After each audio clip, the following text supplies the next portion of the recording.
పవన్ కళ్యాణ్ గారు మరి ఆయన జాతకం ఏంటో నాకు తెలియదు. ఇలాంటి స్టైల్ అప్పుడెప్పుడో ప్యాంటు మీద ప్యాంట్ వేసుకుంటే స్టైల్. ఆయన కారణ జన్ముడు కాబట్టి ఇంక నన్ను అనవసరంగా వెనకాల జుట్టు పట్టుకొని లాక్కి వెళ్ళిపోయేటట్టుంది సుమ మా అమ్మాయి. కాబట్టి I wish you all the best. ఎప్పటికైనా మీ ఒళ్ళో తలపెట్టుకుని ఎక్కెక్కి ఏడవాలని పవన్ కళ్యాణ్ గారు. Thank you very much. మిమ్మల్ని ఇద్దరిని చూస్తే మాకు స్వామి నదికి పోలేదా సీన్ గుర్తొస్తుంది.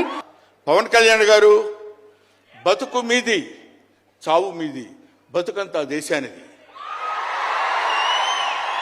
అంతే. పుట్టుక మీది చావు మీది, ఈ రెండే మీవి. అలాగా తన ఎందుకండి ఆయనకి మేము ఎన్నోసార్లు చెప్పాం.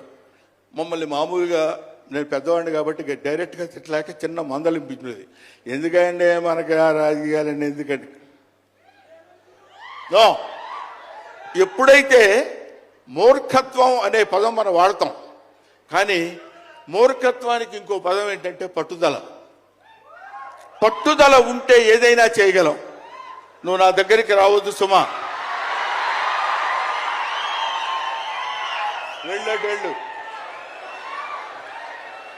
పట్టుదల ఉంటే మనం ఏమైనా చేయగలం అని చెప్పడానికి మహానుభావులు ఎంతో మంది పట్టుదలతో పెరిగారు, పుట్టారు, పెరిగారు.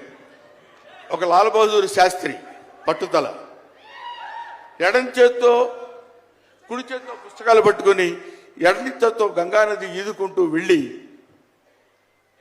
చదువుకున్నటువంటి దాదాసాహెబ్ ఫాల్కే అంబేద్కర్. ఆయన పట్టుదల.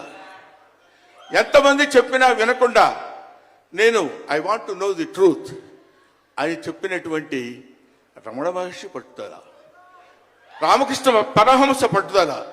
వీళ్ళందరూ పట్టుదలతో పుట్టారు, పట్టుదలతో పెరిగారు. కాబట్టే ఇవాటి వరకు ఇలా నిలబడగలిగారు.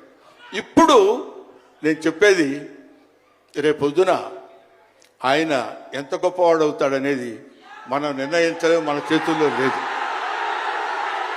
ఇవాళకి ఈ స్టేజ్కి వస్తాడని మనం అనుకోలేదు. ఇక తర్వాత ఏ శిఖరాలను ఆయన అధిరోహించబోతున్నాడో అది ఆయన చేతుల్లో లేదు, మన చేతుల్లో లేదు. సకల సృష్టి స్థితి రేఖారుడైన భగవంతుడి చేతుల్లో ఉంది. కాబట్టి ఆ నిర్ణయించినటువంటి ఆ డెస్టినీ నమ్ముకుని వెళ్ళేటువంటి మనిషి కాబట్టి ఆ మహానుభావుడు ఇంకా ఇంకా ఇంకా ఎన్నో స్థితులకు వెళ్ళాలి, ఎన్నో స్థితుల్ని అధిరోహించాలి అని మనం కోరుకుందాం. అధిరోహించి తీరుతాడు. అస్తు అస్తు అస్తు.